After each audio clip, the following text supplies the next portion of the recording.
Welcome everyone to the 2020 Watershed Congress. Today is Monday, September 21st, and it is our first day of our virtual Watershed Congress week. We're so happy to have you joining us here today.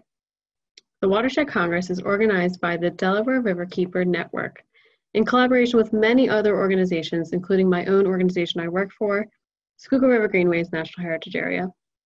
My name is Sarah Crothers, and I'm the Education Director at Schuylkill River Greenways. And I'm also your moderator for tonight's keynote session, Today's Youth, Tomorrow's Environmental Leaders. We are pleased to present our speakers for this session. Tonight we have with us Kristen Travers. She's the Watershed Stewardship Team Leader for the Delaware Nature Society. Kristen has worked extensively with organizations to provide mentoring and training, and she has developed nationally available watershed-based curriculum for materials for educators. We have Willa Rowan joining us with the Delaware Nature Society as well. She works at the DuPont Environmental Education Center, and she manages all of DEEC's after-school programs with the community centers in Wilmington. Joining us from the Center for Aquatic Sciences is Sharonda Frazier. She's the current Director of Community Engagement, and she's responsible for the administrative oversight of the center's youth development and community programs and special initiative projects. We also have Joey Rodriguez. He's the Manager of Community Engagement for the Community and Urban Science Enrichment, which is better known as CAUSE. You'll hear more about that later. And he leads all of the personal and professional life skills and leadership initiatives with middle and high school students in Camden. We also have a CAUSE intern with us tonight. Her name is Samira, and I'm going to turn it over to our first presenter, Kristen. Great, thank you, Sarah.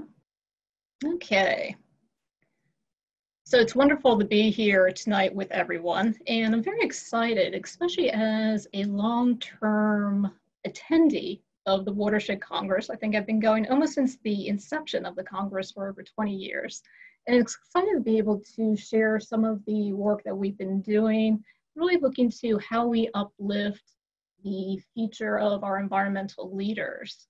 And I also want to give a big shout out at this point. As being involved with the Watershed Congress, it's also a tremendous amount of work. And a big shout out to Cherry and the Riverkeeper team, along with people on the committee for really making this come to a reality this year. Just a little bit of background on the Delaware Nature Society, for those of you not familiar with us.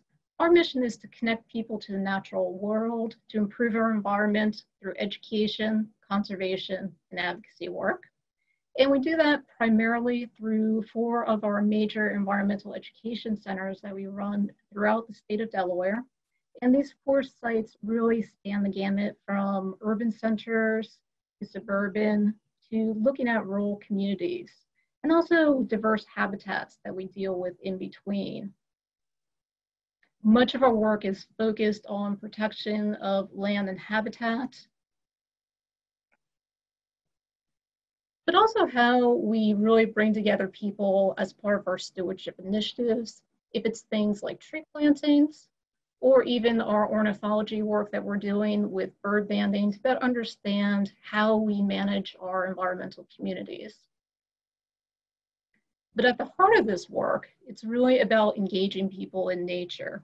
And we do that through involving people in our advocacy work, if it's trying to strengthen environmental policies, but also the on-the-ground work with really getting kids involved with appreciating and being inspired to become leaders into the future, or just having fun.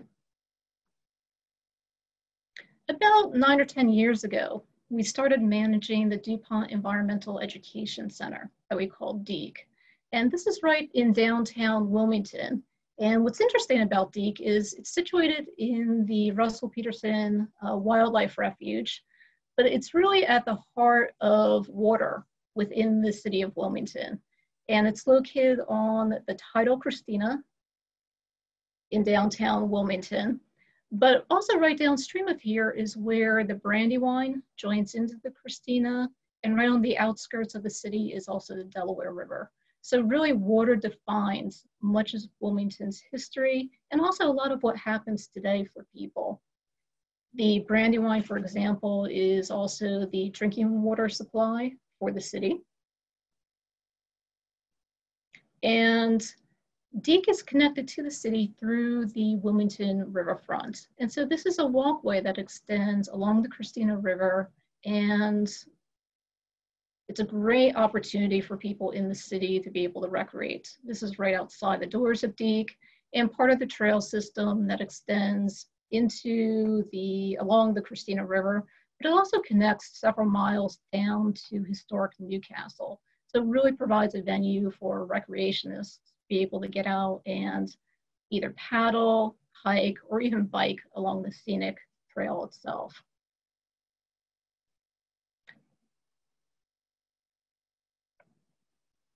As we started working in Wilmington, as I said, about 9-10 years ago, we've really had to adapt a lot of our strategies. When we first started working within the city itself, we really took a lot of our programming that we were doing in our suburban sites and just tried lifting that and doing that directly within the city environment. And there's been a lot of lessons learned over the last 10 years. One of the things that we've learned is to be more adaptive in terms of our strategies. Instead of waiting for people to come to us, for example, we now have mobile, essentially little mini education carts that we can actually ride down through the trail system and set up these little mobile nature centers at any point within the trail network.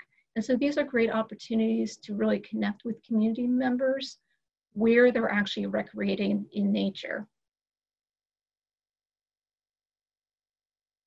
And I thought the Wilmington waterfront was part of a large reclamation project, redevelopment project. What you don't see behind this is really the legacy of the city and what was trying to be recovered from. And it's really this industrial legacy that still remains today. So throughout much of the city, even though many areas have been remediated, there's still this environmental legacy within the soil as well as within the water itself.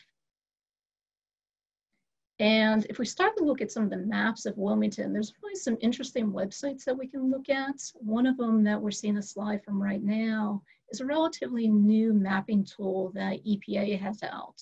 It's what they call their environmental justice screening and mapping tool. And so, for example, we're looking at one component of it, a blow up of the Wilmington area. And what we're looking at right now is actually communities that are within proximity of Superfund sites. And so the darker the color, the closer the proximity. This is actually an indexed map that we're looking at that also takes into account socioeconomic factors.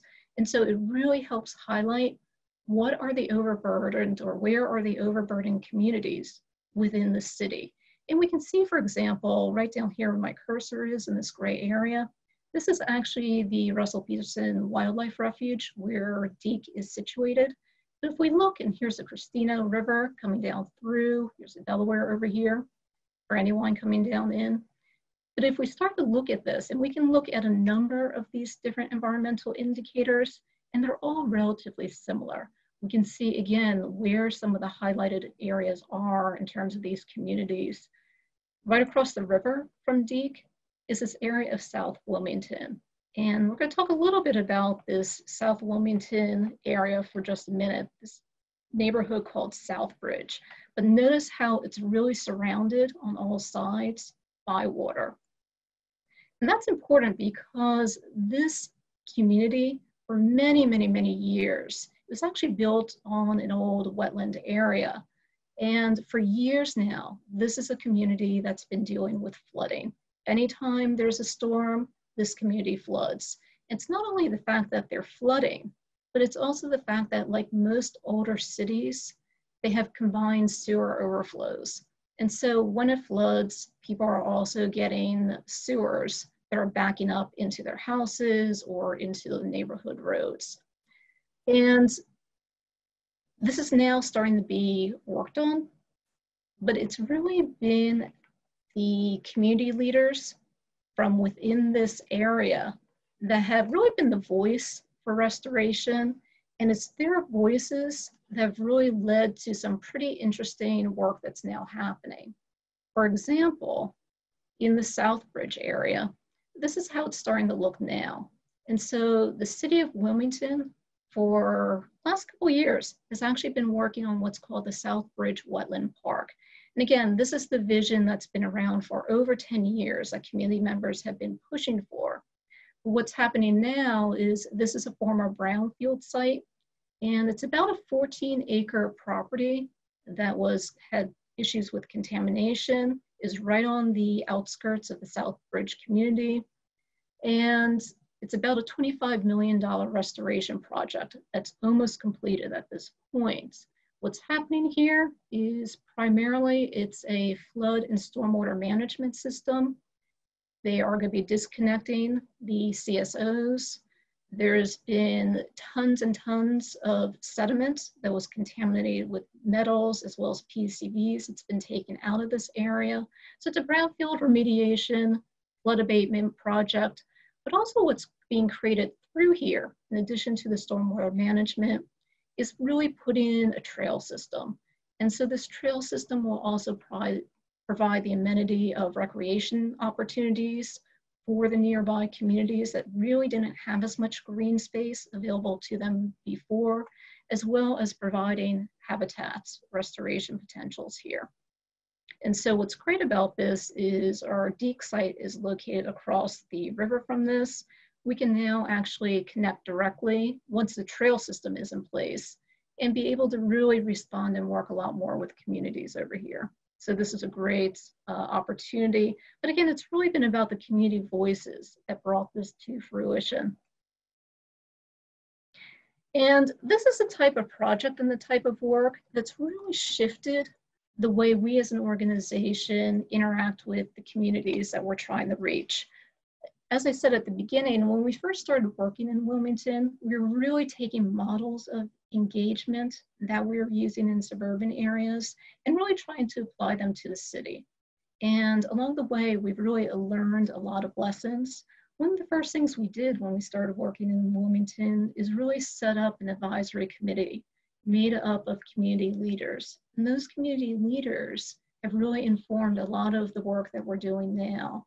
And so within this shift, for example, many of the community leaders were saying that a lot of what they need is opportunities for youth that have positive engagement after school, for youth development opportunities, and also really for things that will create jobs in the future. So job readiness training, as well as green job type opportunities in the future.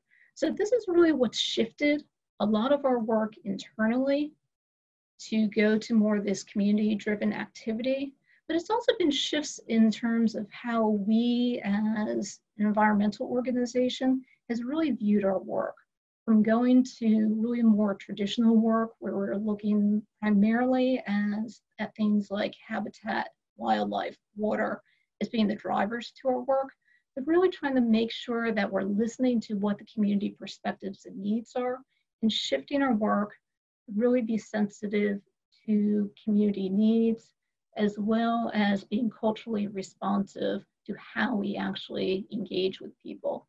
And so what I'm going to do is actually now start to turn this over and let Willa take over and start talking a little bit more about how we were able to move this work forward.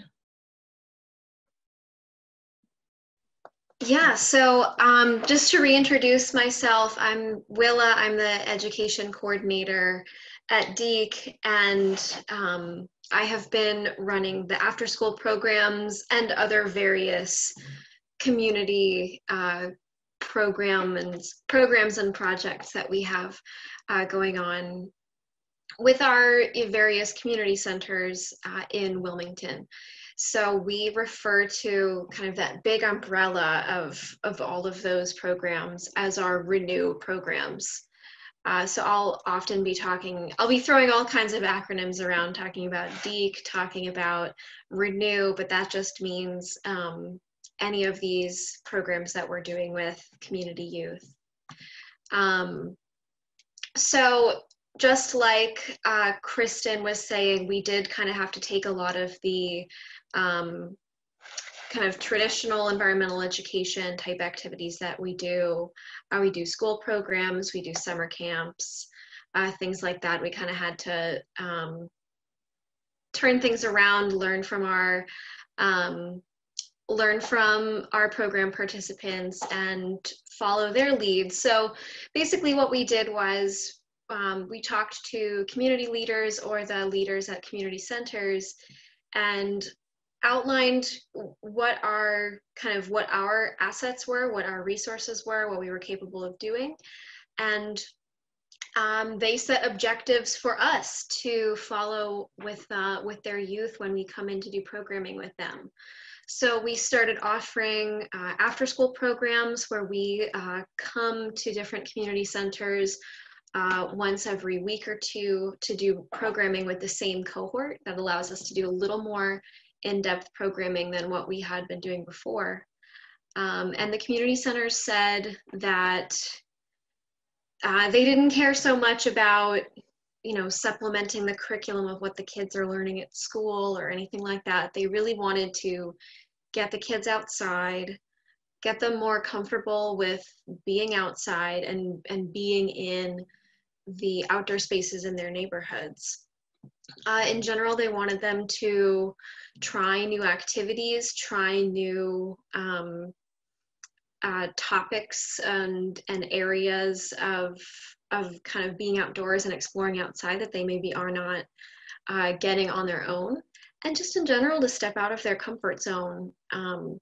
So we took that and ran with it, and we set up all kinds of topical outdoor exploration projects that aimed to do all of those things. We absolutely had to learn as we went, because a lot of the aspects of the programs we had been offering before does not work with a different audience.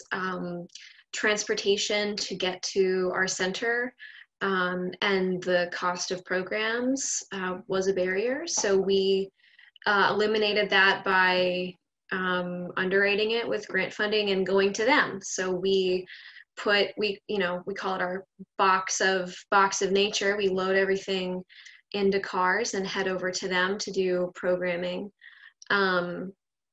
We, as an organization, are working very hard to diversify our staff, specifically our program staff, so that when we do programming with all types of communities in Delaware, we can better represent those participants so that they can see themselves in our program staff and more easily see a pathway into environmental careers. We also have to be aware of the realities of the green spaces in their neighborhoods. So that means a lot of the programs that we had been doing so far needed to be adapted to whatever was available in their space, and really look through the lens of being able to find nature anywhere. So it's pretty amazing what you can see in a one city block park with young people if you get really excited about whatever birds you're seeing there. Even if it's starlings and house sparrows, I can get excited about a house sparrow if I'm there with young people and we're discovering things for the first time. Other things we had to adapt with is just understanding that a lot of outdoor recreation areas and cultivated outdoor spaces have historically been unwelcome to a lot of groups of people, especially the very communities in Wilmington that we're trying to serve. So that means that we need to do a little extra work to ensure that our outdoor spaces are welcoming to them, that we are kind of adding a little extra care and a little extra effort to the way that we invite and welcome people to our space. So I offer all of this as a kind of humble invitation to always learn from mistakes, listen to the people you're working with, and have oftentimes just needed to kind of let go and let our youth kind of teach me how to do things. So this photo is from one of our after school programs where we have a cohort of middle school youth where we work with them throughout the year. And after doing a full school year of programs where we are going into the center and bringing water quality tests, we bring live animals, we do all sorts of things with them. They were able to come out to us for a field trip in the springtime. And we get to the marsh, you know, you've got cattails and phragmites growing up all around you. We hand them some nets so that they can start dip netting, and they are not having it. And we talked to them a little bit after that, and they explained they can't get their shoes dirty, and you know, they basically said, my mom's going to kill me if I come back with dirty clothes. So again, you know, a light bulb moment. We need to check in ahead of time. So we quickly went back and got them into boots and waders, which they turned into a fashion show. So the act of putting on big hip waders, and it ended up being kind of its own event with our youth. But it was a big learning experience for us, that things that we're not necessarily thinking of, that we just need to backtrack and change our plans in the future. And that can also mean learning to scaffold programming that we do with our youth. So we start them out canoeing in the swimming pool at their community center, because that helps them to get a little more comfortable with the idea of being in a boat for the first time and being out on the water and paddling around, before we move to getting them out on the river. So scaffolding is a really important part of us doing these exploratory programs with our youth, and helping them to step outside of their comfort zone and try new things without them pushing too far into a realm where they're feeling scared, because there's no way that you can enjoy being outside in nature if you're scared.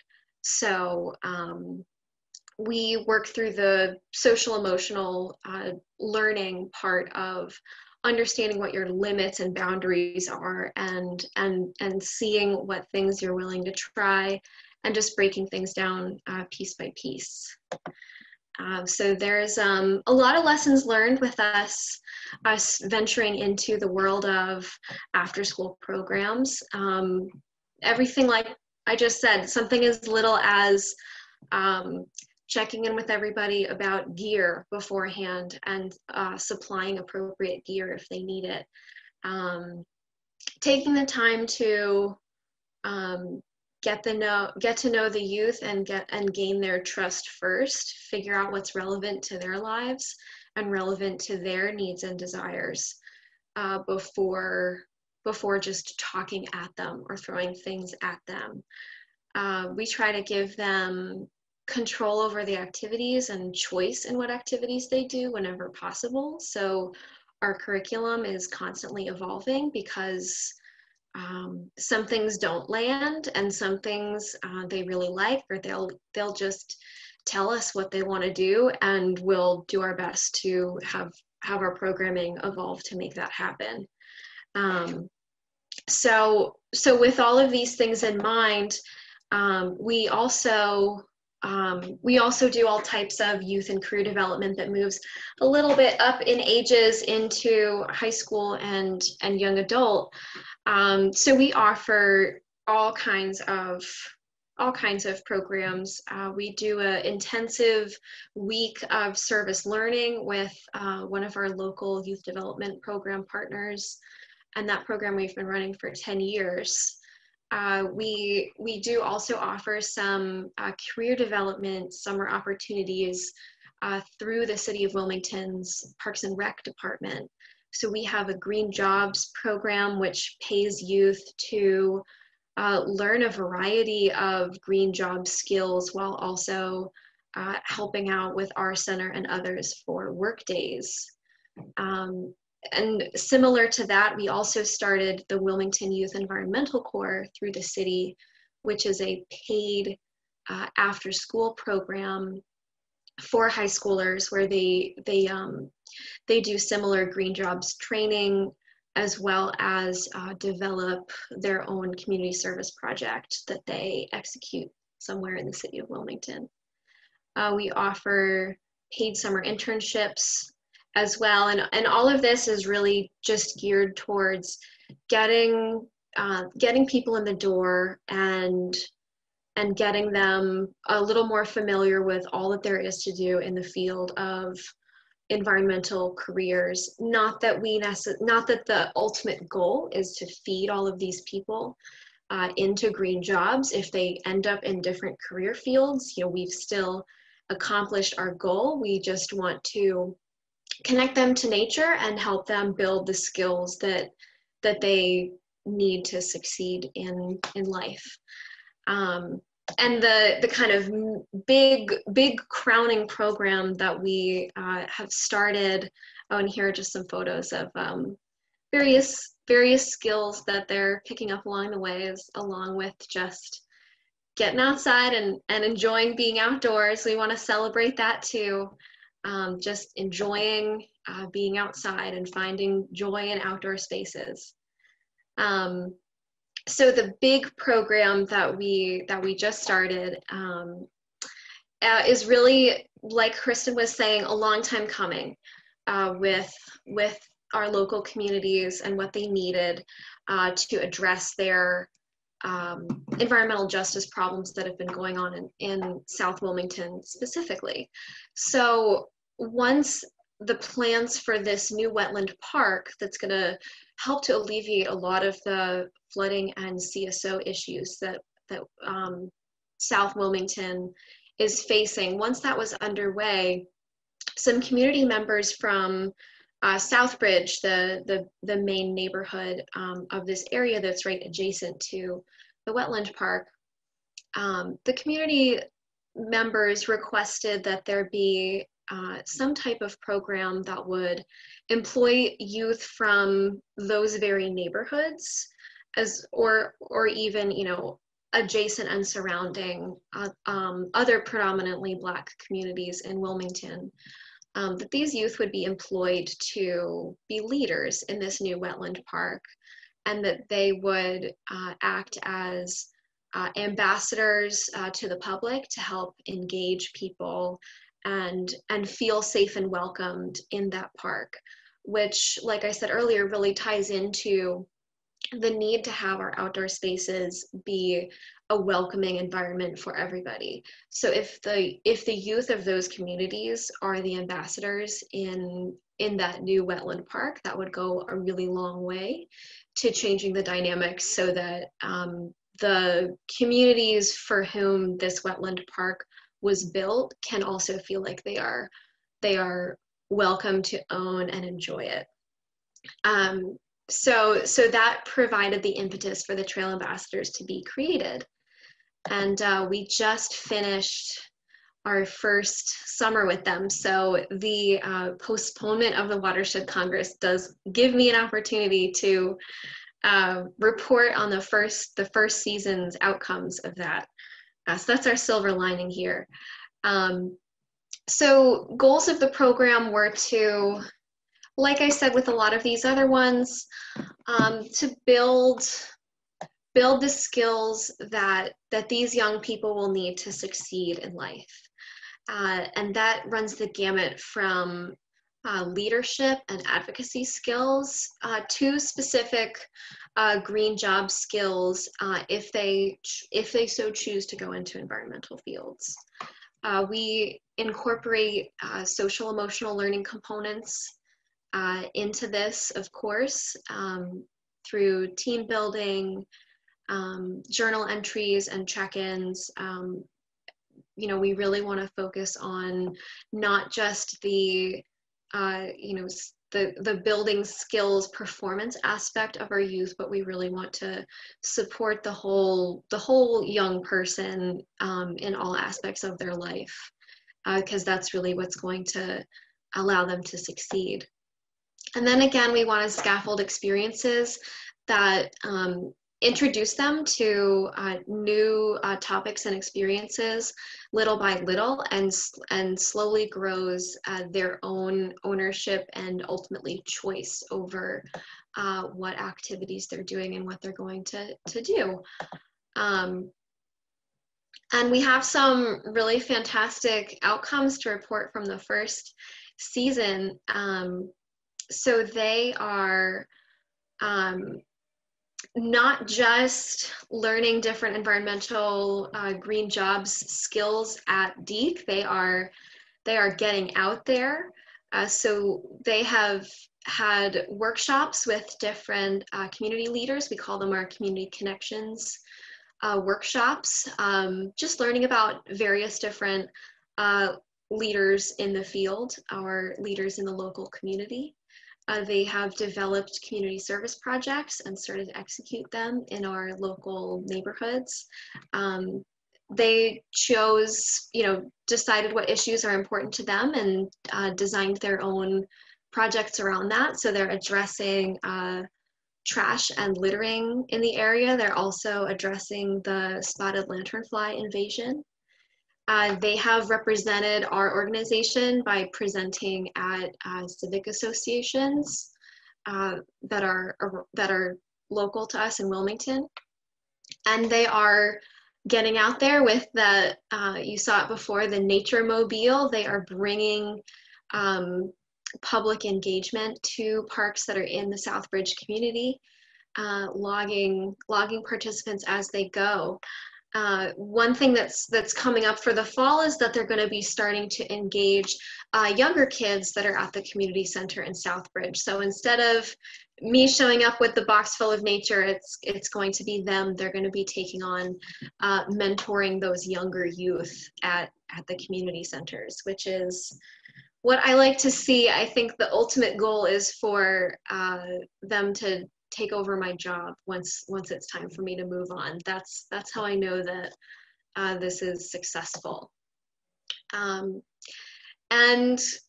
it sounds like being able to do this experience really resonates with them, not just because they are finding new areas of interest, but they're also starting to see themselves as leaders, and they're kind of finding all of those skills that they already had, and that we're just bringing that out in them.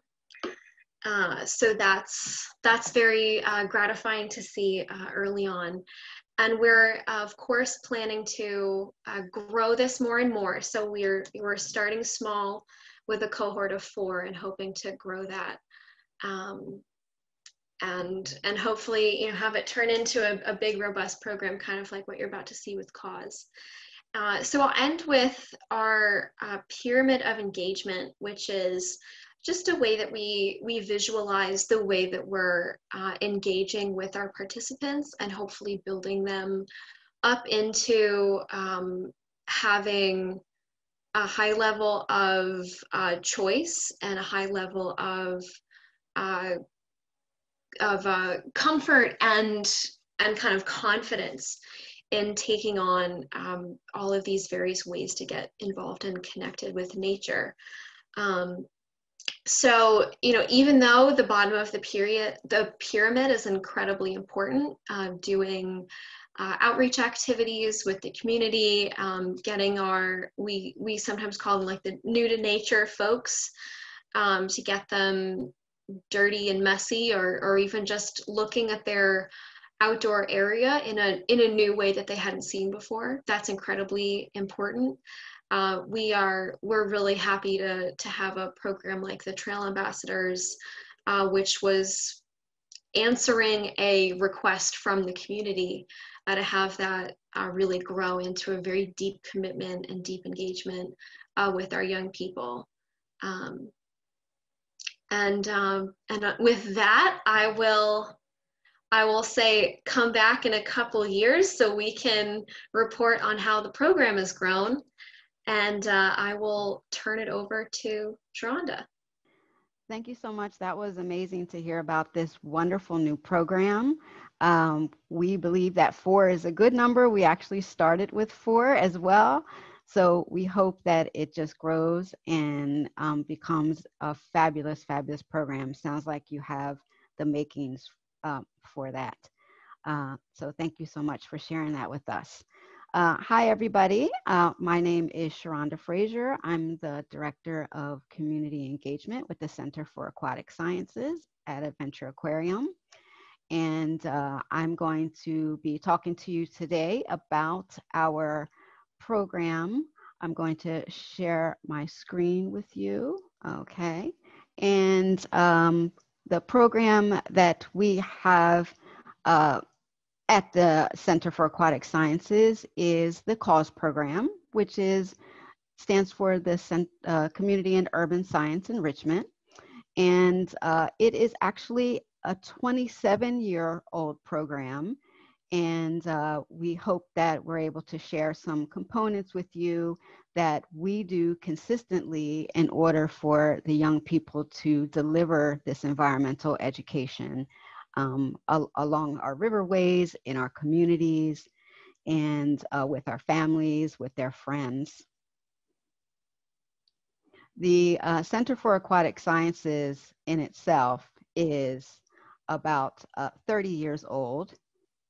And what we do with the center, we are actually located in Adventure Aquarium, and we do all their school programs that come in, overnight programs. If you've ever been to the aquarium and spent the night there, you've probably seen some of the teens. They are part of the staff of the overnight programs. If you have gone out on the river, you may have seen some of the teens riding the bike along the river. Actually, you saw the bike in the previous session. We as well have a mobile bike as well. So you've probably run across some of the teens somewhere along in Camden City. The Center for Aquatic Sciences does aquatic and watershed education. They do youth and community development and conservation and stewardship. And what they like to consider as their flagship program is the CAUSE program. And it is actually a comprehensive year-round youth development program for middle school to high school youth. And also beyond, you will hear from a program alumni who is now a staff person a little bit later. He's on the call. And you will hear about hear from a current student who's also will talk to you today. And what we do in the program, we do not expect students to want to be marine biologists. As in the previous session, Kristen and Willa was saying, we don't really care what they go into as long as they go into something. So we do not expect to get marine biologists out of the program. We use marine biology as our vehicle to teach this environmental education, but we actually get students that go into various different types of careers. We have doctors and lawyers. We do have a lot of scientists. We do have a lot of educators because what they do is they educate and they actually fall in love with that. And in the program, the program is also scaffolded as in the previous program, where depending on where they are in the program, they have different responsibilities. So in 8th grade, they come in as an explorer in our program, and they learn character education, they learn basic marine education, they learn how to work with live animals. So they're sort of getting a taste of this environmental education, a taste of educating. And they also help us out with our summer camps that we do in the summertime. And that's where you get a lot of love for education, when they have an opportunity, students, to give back to their community. So if you're thinking about doing youth programs, having a component where they give back is really, really important. This is where they develop their love of educating and teaching. And then as they move on into the program, we have our high school component. So our high school component, they have more of extensive training. We have theatrical training where the students here, instead of just teaching about the environmental education and just talking about it, the students learn how to write skits and plays, and they use costumes to deliver this information. So we believe that when your audience is having a good time and having fun and learning, they're able to dress up as well. You tend to learn and understand the information a little bit better. So the students write plays and skits, and they have a great time doing it. We have some silly outfits. We have a lot of capes going on, but the students enjoy it, and that's how we deliver our programs. And then as each year they're in the high school program, they get different responsibilities where they help to actually run some of the programming. And we, as well as doing the education, the students take science field work experiences into the field. So we have them come in, learn the education, learn the science, but then we go out into the field and actually do some of the work. So they're in the water, they're seining, they're doing water quality programming. We take them on trips. We have an annual excursion that goes outside of New Jersey for about 4 to 5 days. Most of the students in these programs have never been out.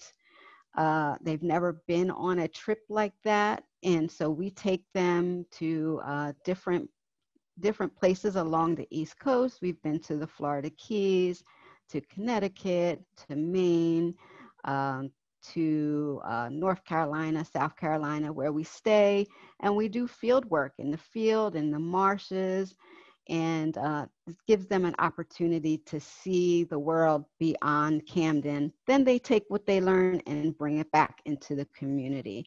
We want the students to love their community and bring back all their knowledge back out into the community.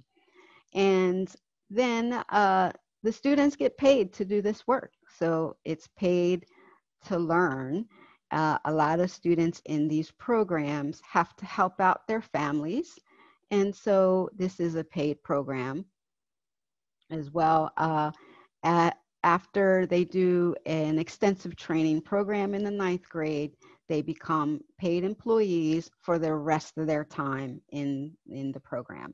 So we think pay is also very, very important in the program. And some of this Willa was going over. We as well do what we call whole child programming. So in order for them to do this science, in order for them to educate, to get them to a place that they're comfortable, that they're able to talk to people, that they're able to go out onto the river, they're able to educate, we do this whole child programming. And what that is we address the entire child. So this is what we call our youth development. What are the pieces to that? So in addition to the science and the science learning, we also address soft skills. So we do the workplace competency skills, the professional and personal life skills. We address those as well. They're in weekly meetings every week to learn about themselves, team building, communication, working with each other, diversity. Those are all important pieces to get a young person that's comfortable with doing this education. And we also address critical teen issues as well. And what does that mean? Well, we have a section in the program where they're able to talk about whatever issues they want to. It's for the teens, by the teens, and the teens actually facilitate the critical teen issue component, where they can talk about bullying, if they want to talk about parents, they want to talk about school, they want to talk about identity, whatever they want to talk about. It gives them a comfortable, supportive space to do that. You hear a lot from the teens when they come in that they don't have a space where they can talk about things. And so we thought it was important, in order to get them comfortable with the science, we thought it was important to make sure that they're able to address other things, so they're able to concentrate on the science. And then we have an academic prep component where we want to make sure that they're doing well in school. So we do collect their report cards. We do not, we're not looking for all A's or all B's. We're looking to make sure that the program is not hindering them from doing their schoolwork, and we want to see if their science does go up as a result of participating in the program. And so we have tutoring help if they need it, if they need some little academic prep, we're there to help them. If we can't help them, we'll try to find someone that can help them do their work as well. So these are all important pieces in this youth development. And when you put those pieces together and you address all of those pieces, you have a foundation for the young person to now be productive. And so some of the benefits that we think it's happening in the program, we have them explore STEM careers. So we talk about all the different careers in STEM that can be made possible in environmental education. We want them to become leaders in this field and in this work. So we often have leadership education for them. We want them to have a sense of community, and so they want to give back to their community. So we do our programming, a lot of our programming is within the community. The students actually come from the community as well, Camden City. And we do a lot of our programs right within the community, so they can make the community aware of, environmental issues that's occurring. And we want them to be a resource for the community as well. Like, oh, those college students there can maybe teach us about the river here and the work that we're doing. So some of the things that the students have been doing with this work is they have done water quality programming around Camden City, the Cooper River, around the Watershed. So the Cooper River, Newton Creek, and the Delaware River. And they've actually gone on to work with the Audubon to do some water quality work in Salem County. The Audubon took previous land and they have made this land more natural, and they wanted to see what the water around this area was doing. So they asked the college students to come and do some water quality over a 2-year period in several areas to see what the water was doing. So the program offers a way for them to really get real world experiences. So they learn, they get to teach back, but then they get to actually do it, and their data means something. So that data went somewhere, and it helped to inform the Audubon on what they were doing correctly in that area or things that they needed to work on in that area. Some of the other work that the students do as well is they do their kayaking along the riverways, teaching along the river. They also do their summer camps, like I had mentioned earlier. They actually write a 5-week science curriculum. They write the curriculum. The adults in the program do not do any of that. The students write their own lesson plans. They write their own curriculum. They facilitate it. They come up with all the activities. And we take that into Camden City, into 2 of our partners. And we facilitate a 5-week summer camp in the summer. And it is free for the students that attend the summer camp. So they do a lot of work in the parks. Camden is developing a lot of fabulous parks. I know Kristen and Willow talking about parks as well. Those are really important pieces to this, right? Having the students go into the parks and doing programming to provide awareness to people that live in the area. Some people have no idea of what things that they can do to help make their environment clean and healthy. Or in some cases, they don't know what they're doing can be harmful to the environment. So parks is a great way to have the students go in and develop these skills, talk to the community, provide awareness. And in the cause, some of our impacts that we have as a result of doing this work, of addressing the whole child, having the program scaffolded where they have different experiences in the program each year that they're in the program, having them address issues that they need to, providing a very supportive environment for them. The adults can become mentors in the program and provide support. All of those things can make a really good, enriching environmental science program for youth.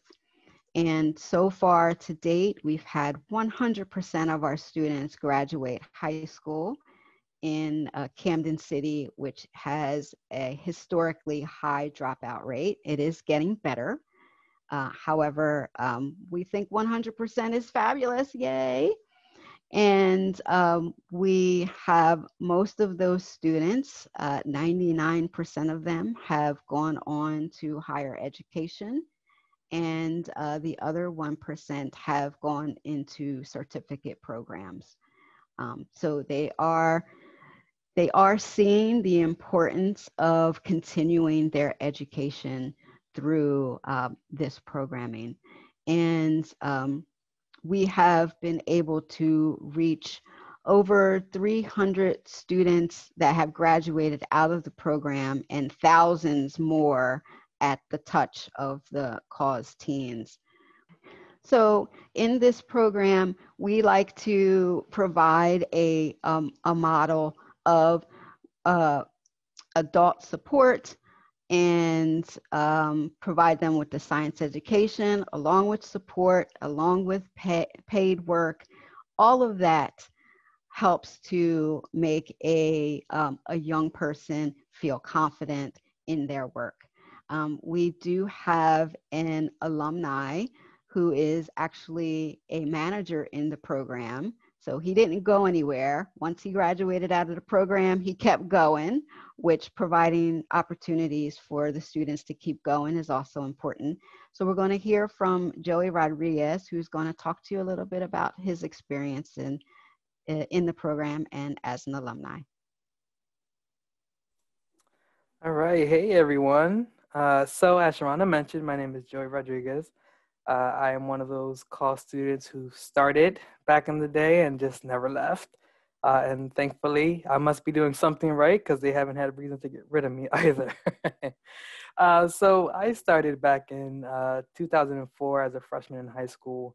And so the program came and recruited, talked about marine science and oceanography. And I'm like, ooh, this sounds interesting. I'm excited. So I then took on the opportunity to apply and get into the program, thinking that marine science was my thing. Not necessarily, but everything else that we've done has been such an amazing opportunity thus far. So again, I started back in 2004. It's been about 16 years since I've been with the organization. And so what I really am excited about and most thankful for is really just the experience of pushing me to do things outside of my comfort zone and the outdoor experience. You know, I grew up, I still live here in Camden, where when I was growing up, there was a big push of, you know, you go out and play outside in your neighborhood, but that doesn't necessarily include the local parks and things like that. You kind of avoided some of those places, especially from my own personal experience.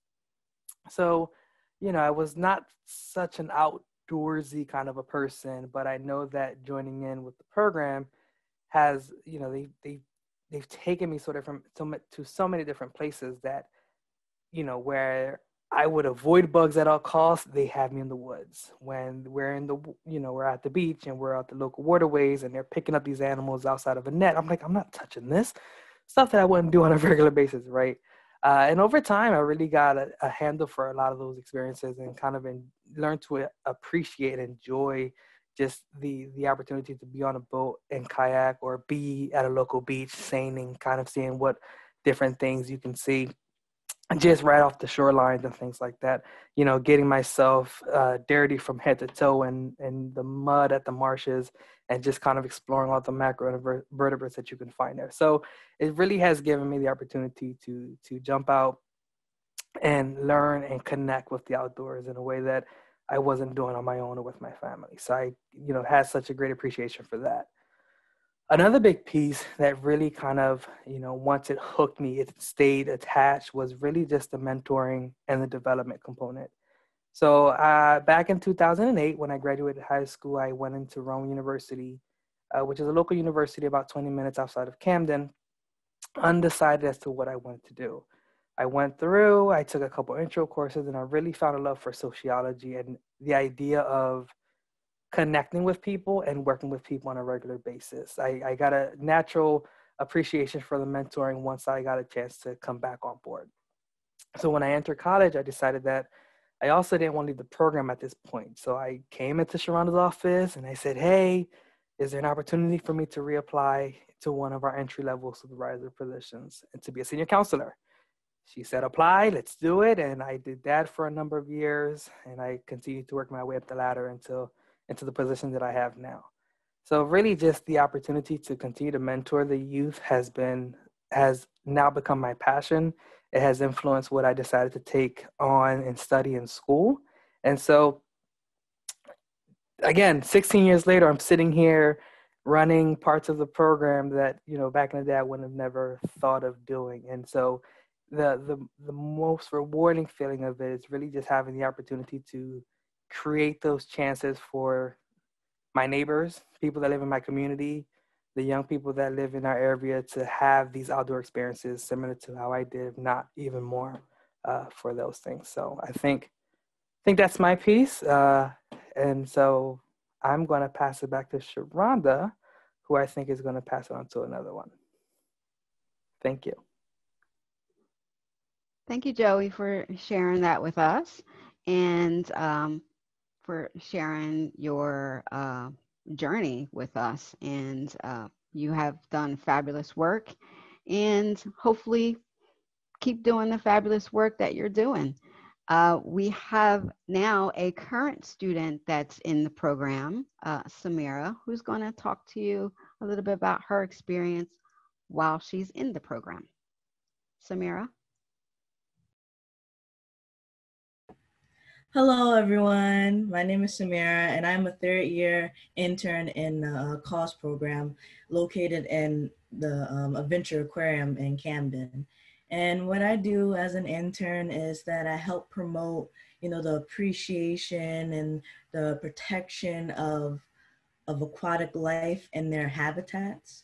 And what that looks like for me is that I go through a whole bunch of training, as Sharana said earlier, that as an explorer, that's where we get a taste of the program. You know, that's like a trial, you know, those free 7-day trial things. And that's a little trial. We get a little bit of taste of everything and see if we want to continue in the program.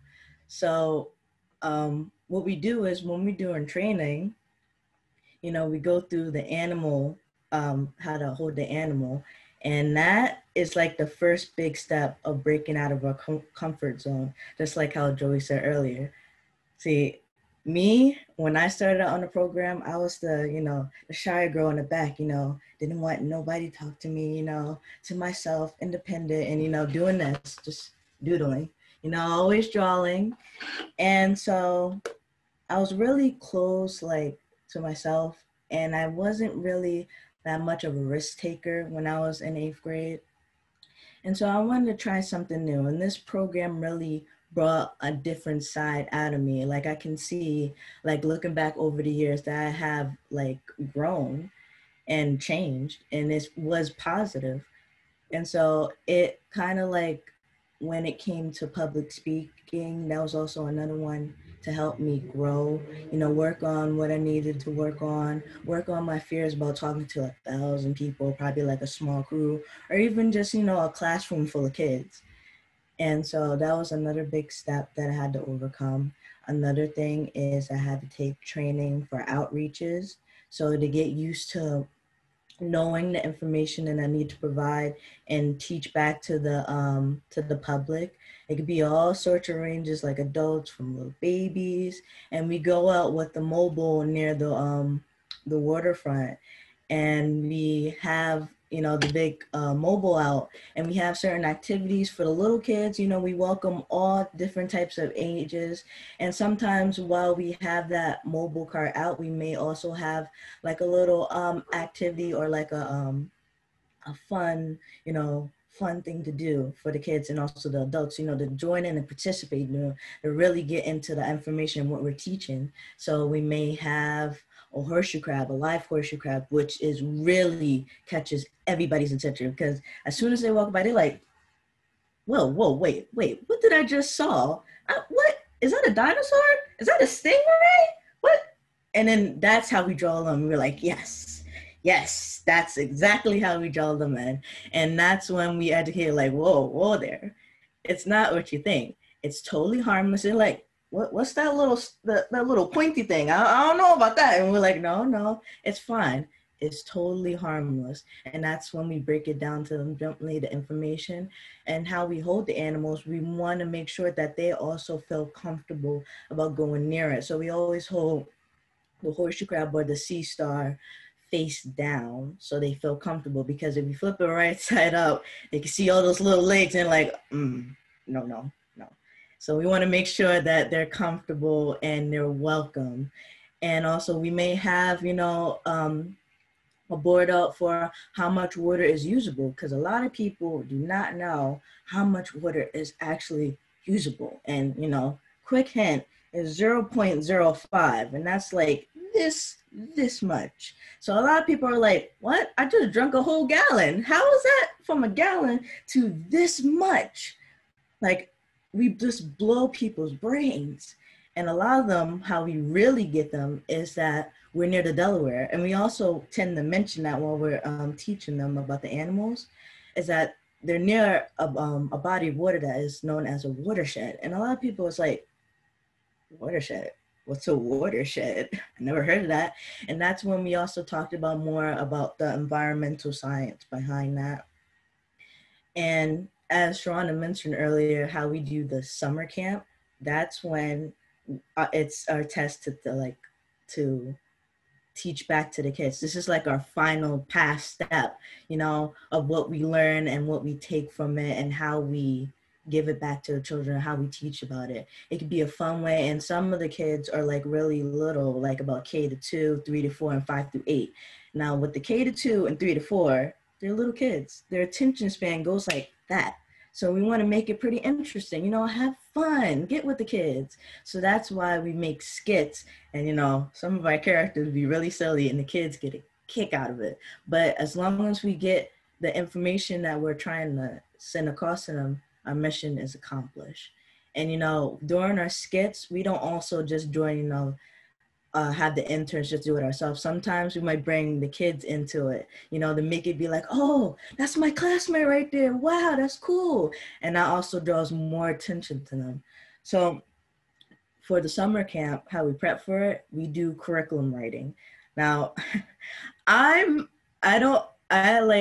love curriculum writing, but other teens are like, oh, it's that time of week again, you know, curriculum writing. But, you know, cause it's like a family, you know, if we go through something or we have problem or, you know, we need a good energizer, they make sure they provide the information or provide like a one-on-one conversation for us if we need it. They're always there for us no matter what. We could be down, we could be, you know, not really into it. And, you know, they always lift our spirits up. There haven't been a day where I came from school going to the aquarium and I'm like, it's one of them days, you know, I just want to crawl right back into bed.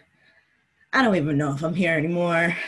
But as soon as I exit out the aquarium, I'm like, wow, I want to stay more. I mean, I could do this all day.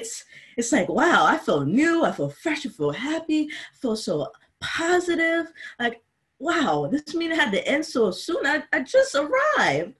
And it's very welcoming. Like I said, college treat me and my fellow interns like it's a whole one big family. I had another job before where I didn't feel that type of connection. I didn't really was in that type of mindset like, ugh, I don't want to be there every single day. But there, like I said, there hasn't been a dull moment where I have said that and I was in the CAUS program, because they always push me to do more. They always push me to, you know, to become better, you know, to grow. Don't be afraid to step out of your comfort zone, you know, take it at the head of the horns. And another thing is that they also support in what the interns do no matter what they do. So, see, for me, I do two things during the program. Number one, I am an artist, so I tend to doodle a lot, way more about certain different things. And, you know, the cause really helped me to bring that out more, you know, to express my artwork more, to show it, and don't be afraid to like present it more. There's been so many different projects where, you know, Shonda or Joey is like, knock, knock. Samira, we have this big project for you. I would like you to, you know, probably do the fridge, or probably have you like, you know, come up with an idea about showing a snake, but like doing a different like body layers. Like if you've seen it in like an x-ray, like you have the regular skin and then you have the skeleton structure and then you have the organs. I'm like, yeah, I like this a lot. Yes, I like this. And that's when my creative side is like, okay, let's do this. And that's when I brainstorm and I become like this fun self that I really feel comfortable as. And then another thing is, back in, I believe I was in freshman year it was sophomore year, 2018. And I had the STEM fair in school and I needed to, you know, the teacher said, okay, class, it's time for you to do a certain topic on water. And I don't know what happened that very moment, but it was like a light bulb, literally a light bulb. And it was like, as soon as he said water, I was like, wait, water? Did he just say water? The magic word. Oh my goodness, water? And it was like, I don't know. I can't really explain it, but like a whole bunch of flashbacks just walked into my head. And it was like I saw a flashback of myself just listening to, you know, during training about like water and the quality of it and the science behind it. And I was like, I know what I want to do. And so I began my research with doing water testing by collecting different samples of tap water from houses from my fellow classmates, and also the teachers decided to chip in, and the principal. I was very happy for our support as well. And I also I went to a common body of watersheds like Newton Creek, Cooper River, and the Delaware River. I also went there and collect some samples of water. And I also had a freshwater kit. I made sure it was the right type of water because that's mean that my numbers were very accurate. I wanted to make sure to check that. I also tested that and I wanted to see is everybody's water clean? Because water in Camden, like a lot of people don't really drink out of it.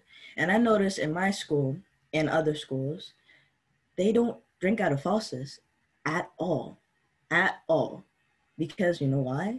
Lead. Lead, can't you believe it? Lead is in our water. Why is lead in our water? That it's like our natural resources. We live off of water. We should basically breathe water. We are water. Most of our body is made of water.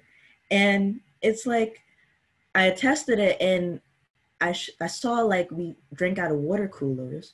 And so that's where I basically hit all the presenters and also the judges at my STEM fair. They was very surprised what I had to say, especially I believe I met up with the Camden City's mayor's wife. She was very impressed what I had to say because she normally don't see stuff like this out.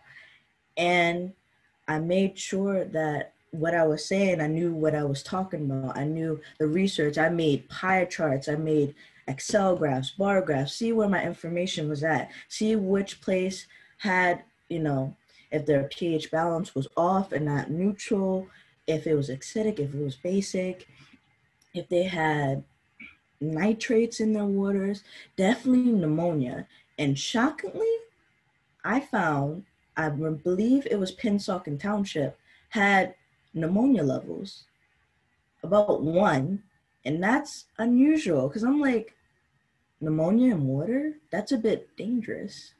And so I was like, I need more answers to this. I need more answers. So that's when I, stuck my head through the office. I was like, hey, Sharonda. And we had this whole talk and she provided me with different information.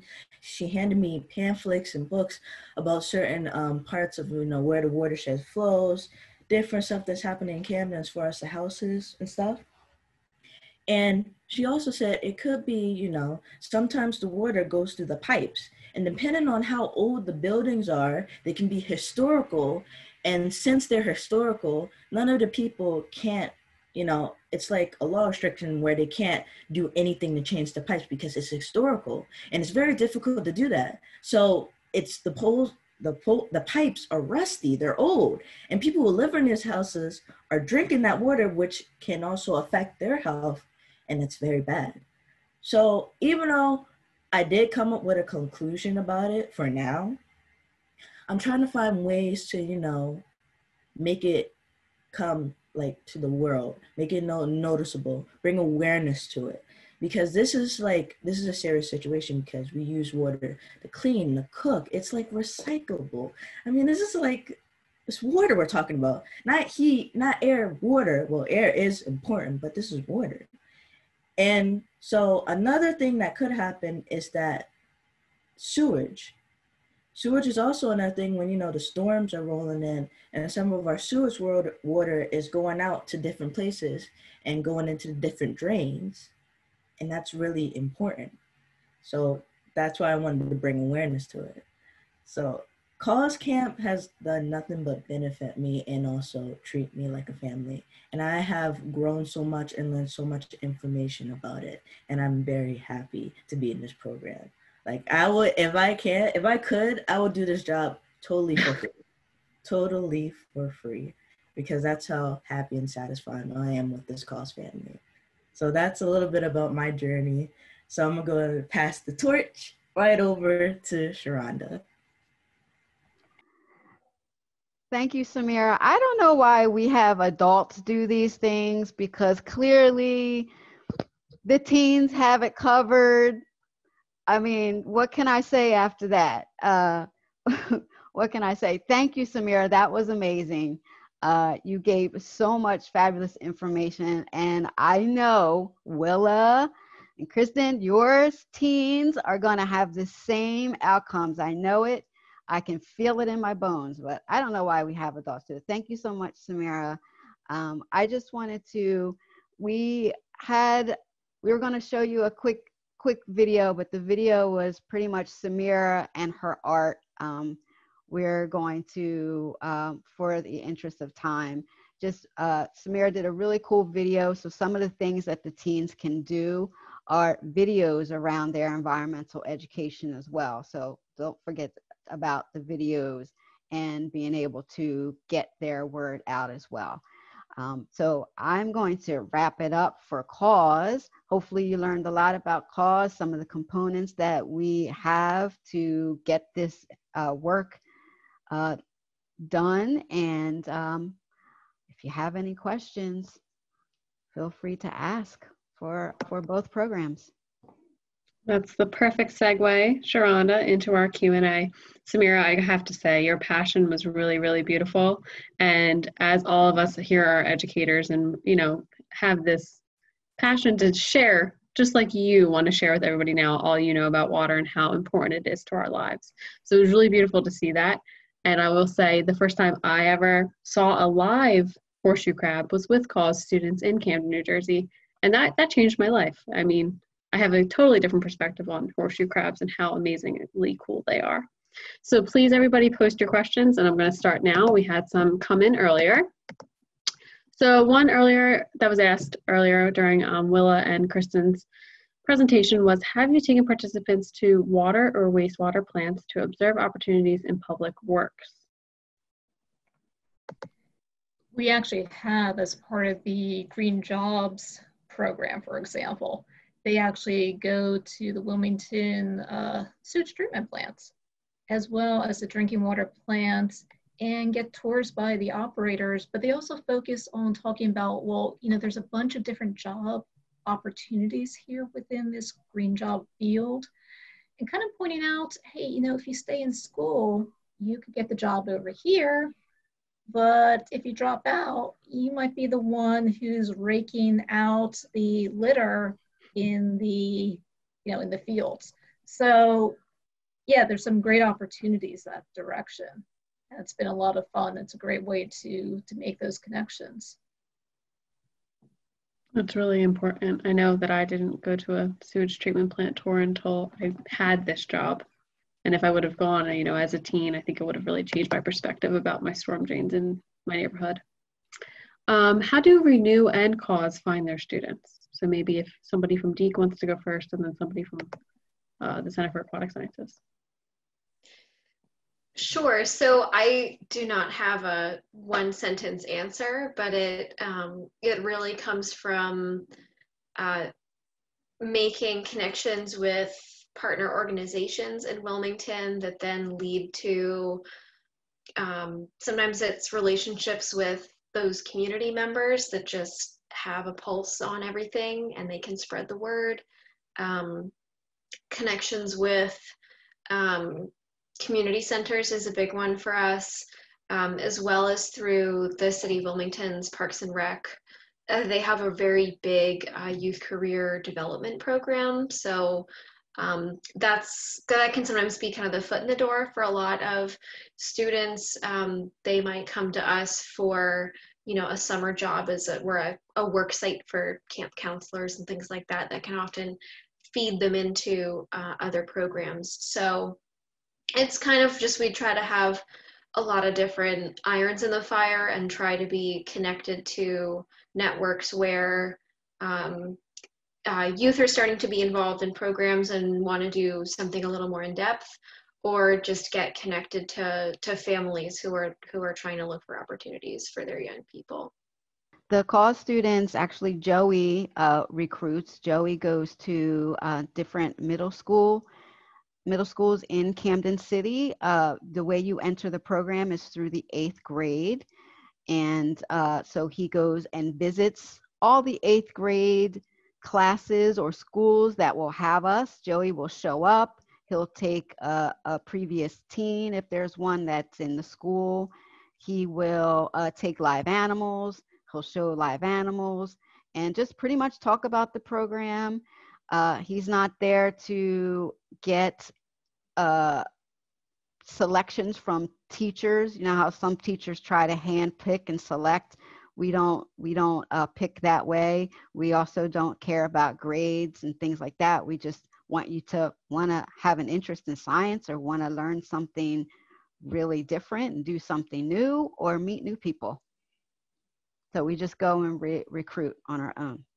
And then some will come to us in summer camps. If they're in our summer camps, they'll actually wait till they get to the 8th grade and then they'll apply, which is really cool.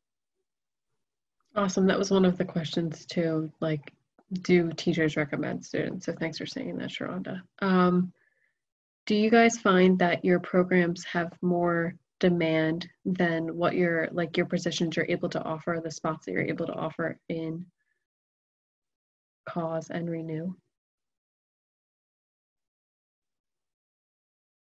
Or do you think it's pretty full and nice every year?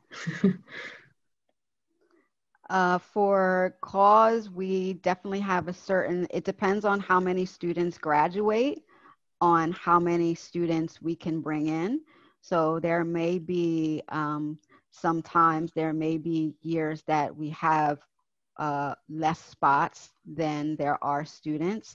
However, we always try, and Joey will go, what's 2, 3 more, Sharonda? What is 5 more? It's okay. And we're like, yeah, sure, it's okay. So we try not to, but once in a while, we don't have enough spaces, but we try to let everybody that wants to have an opportunity. And I want to say that every year that I've been the manager, but we snuck in a good 2, 3 more. So. And for Deke, like I said, trying to start small. So one of the reasons we wanted to start with 4 was so that we could have a kind of manageable first group in order to be able to work out all of the kinks and also have a really good staff to youth ratio. So the time it takes to really concentrate on each young person and what their development looks like through the program is way more time intensive than, like I said, like one of our other kind of environmental education programs that's not going as deep with each young person. And then so for the young people for whom we didn't have spots, there's always next year. So the goal is to have our current trail ambassadors be able to move into more senior positions if they're able to stay with us in the program. And then once we get a new cohort of juniors or younger or newer participants, then our current trail ambassadors can start to mentor them and show them the ropes, and that's how we plan to grow. Awesome. I love the idea of people who participated doing the mentoring and doing the outreach, especially like you, Joey, how you had that experience. We have a question just for you, Joey. Can you remember the turning point from when you went from avoiding bugs to actually considering being a part of the Cause program? Can you tell us maybe about the moment that you thought, oh, I kind of want to give this a try, and do you remember how old you were? To remember the exact age is fuzzy, but to really think about the experience overall, I think one of the most critical pieces of this is that when you join the program, Samira spoke to it earlier, how it's very family oriented. And so the goal is when we first get into the program, how do we build up that camaraderie, that group, that family? Because there's a sense that, we as the admins will support, but more of the support comes from the peers that they have alongside of them. So really for me, it was the fact that I actually to this day, consider a great chunk of the people that I've met from the program family. And so it was really going through all these new experiences with them. I mean, we spent a lot of time on the beach for sure. And when there's a place that we go that has hiking trails kind of combined in that area. So as we're going through there, I'm the one that had, the bug spray and the hat and all kinds of stuff. Sharonda couldn't attest. She's like, for real? You got all this stuff with you? It's unnecessary. And so really just kind of constantly being out there in the outdoors and just reassuring that everything is all right. You're fine. It's not going to hurt you.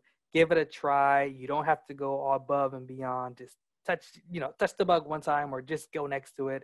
That reassurance and that constant, just go ahead, you'll be fine support was a big push for that. But more importantly, was also being able to do this experience with the people that I was surrounded by. Many of my friends and peers were all from the same community, so we all kind of had a sort of like, I'm not touching that. These people are crazy. And then again, as we just continue to, it's the exposure to the outdoors.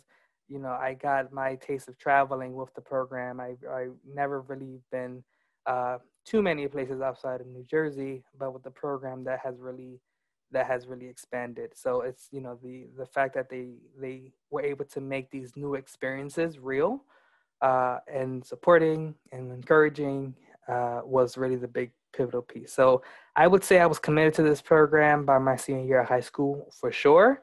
And it was just reassured as I came in, you know, with new responsibilities while I was in college. And after that, it's really my passion. That's wonderful. So we have a lot of other questions about cause, asking about funding, and if you have thoughts of expanding. But it is time, unfortunately, for us to wrap up. I really encourage you, those of you who are interested, to reach out to Sharonda or Joey to learn more about cause. I know that I'm going to after this. So it's time to wrap up, but I want to thank you all again for sharing your time with us. To all of our speakers for sharing your beautiful, wonderful programs to engage the youth and make them leaders for tomorrow in our environmental movement. And I hope you all have a wonderful night. Thanks for joining us tonight.